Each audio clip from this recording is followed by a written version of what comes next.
এই বাস্কেটের বাকি অংশটা আজকের ভিডিওতে শেয়ার করব। তো আজকের ভিডিওতে হচ্ছে আমি এটার ফুল মেকিং প্রসেসটা দেখাবো। এই অংশটা তো আমরা পার্ট 1-এ দেখিয়ে ফেলেছি, তো আজকে বাকি অংশটা দেখব। এখানে আমি গ্লু দিয়ে একটা কর্ড একটু উপর দিকে সেট করলাম যাতে এবার রাউন্ড শেপটা উপর দিকে উঠে। তো ভিডিওতে যেভাবে দেখাচ্ছে একদম সেমভাবে করে নিলে আপনারা পারবেন। আমার মনে হচ্ছে যে এখানে আমি একটা ভুল করেছি, সেটা হচ্ছে 2 mm এর কর্ড নিয়েছি। ম্যাক্রামের কর্ড কিন্তু দুই ধরনের থাকে, 2 mm থাকে, 5 mm থাকে। আমার মনে হচ্ছে যে 2 mm এর কর্ড দিয়ে হচ্ছে যে ওয়াল ডেকোরগুলো অনেক বেশি ভালো হয়। আর হচ্ছে বাস্কেট, ম্যাট, টেবিল ম্যাট এগুলো হচ্ছে 5 mm এর কর্ড দিয়ে অনেক বেশি ভালো হয়। তো এই প্রথমবার করছি সেজন্য বুঝতে পারিনি, আর কাজ করতে করতে অনেক সময় অনেক কিছু শেখা হয়।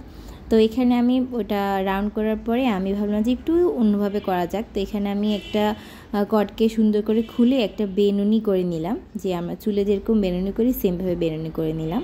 তো এই বেনুনিটা আমি এবার একটা লেয়ারে সেট করব। এটা তো কীভাবে সেট করছি অবশ্যই দেখতে পাচ্ছেন ভিডিওতে।